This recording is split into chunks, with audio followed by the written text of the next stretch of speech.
হে বন্ধুরা, তোমরা সবাই কেমন আছো? আশা করি তোমরা সবাই খুব ভালো আছো, সুস্থ আছো। নতুন একটা ব্লগে তোমাদের সবাইকে আবার স্বাগত জানাচ্ছি। তো আজকের ব্লগটা হচ্ছে আমাদের ফুল ফ্লেজেড একটা পিকনিকের ব্লগ। তো আশা করি এই ব্লগটা তোমাদের খুব ভালো লাগবে। সবাই মিলে আমরা খুব হই হুল্লোড় করে, দেখতেই পাচ্ছ বাসের মধ্যে যাচ্ছি। তো বাসের মধ্যে বেশ সুন্দর সুন্দর গান চালাচ্ছিল।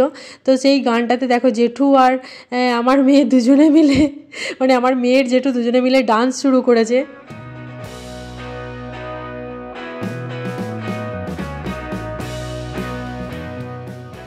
তো জেঠুর সঙ্গে ওর সম্পর্কটা এরকম, জেঠুর সঙ্গে যখনই ওর দেখা হয় তখনই জেঠু আর ও দুজনে মিলে ফ্রেন্ড হয়ে যায়। তো এখানে ডান্স করতে করতে দুজনের নোকঝোক চলছিল।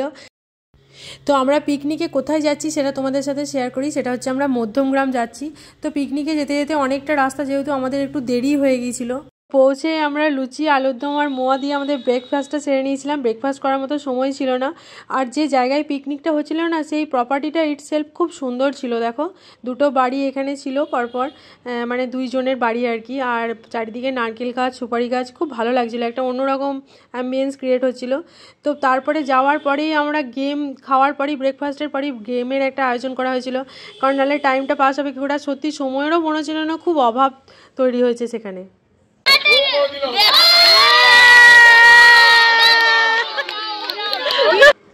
তো শুধু আমাদের বড়দের গেম হচ্ছিল সেটা নয়, বাচ্চাদেরও হচ্ছিল। তো দেখো কোকো এখানে রাইমস বলছে। তো ওপরে ছাদে গিয়ে ওদের একটা রাইমস চলছিল। তো মানে হতো না, ছোটোবেলায় যখন আমরা পিকনিকে যেতাম তখন সেই জায়গাটা আমরা এক্সপ্লোর করতাম, কিন্তু বড় হওয়ার পর না, সেই ছোটোবেলার দিনগুলোকে যেন আমরা মিস করি, এই ছোটোবেলাকার গেমগুলো।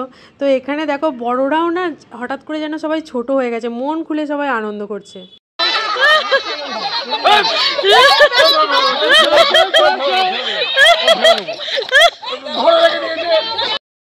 তো দীর্ঘদিন পর দেখা হলে কি হবে, সম্পর্কের ইকুয়েশনগুলো দেখবে আমাদের ঠিক সেরকমই থেকে যায়। যেখানে আমরা ছেড়ে আসি ঠিক সেই জায়গা থেকেই শুরু হয় সেই মজা, সেই হই হুল্লোড়, সেই আনন্দ। যেরকম করে ছোটোবেলায় আমরা কারোর সঙ্গে দেখা হলে রিয়্যাক্ট করতাম, খেলতাম, আনন্দ করতাম, সবাই এখানে দেখো ঠিক সেরকমই হয়ে গেছে। তো লাস্ট পর্যন্ত উইনার কে হলো সেটা জানার জন্য তোমাদের একটু ওয়েট করতেই হবে। তবে বলেই দিই, আমাদের এই ছোটো ক্ষুদে সদস্যটি উইনার হয়েছিল এই গেমটার পাসিংদা বলে। তারপরে আরও ব্যাডমিন্টনেরও ব্যবস্থা হয়েছিল, মানে যে যেরকমভাবে পারে সে সেরকমভাবে পার্টিসিপেট করছিল, আনন্দ করছিল।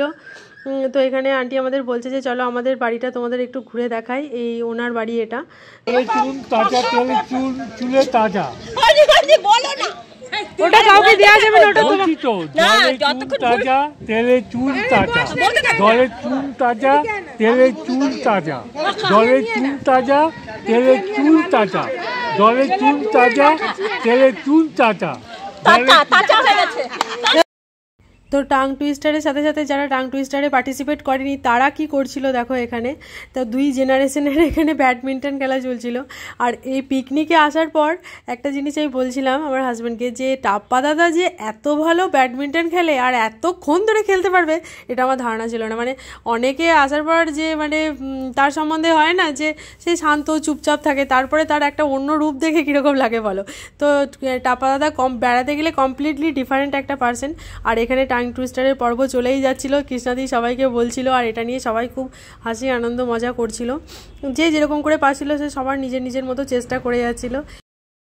আমি কিছুই করব না, একটা নাচ করতে পারলি না, কিছু তো একটা করতে হবে, ওকে নাচ করা, নাচ করা। ওই পালা, আমি কিছু করব না,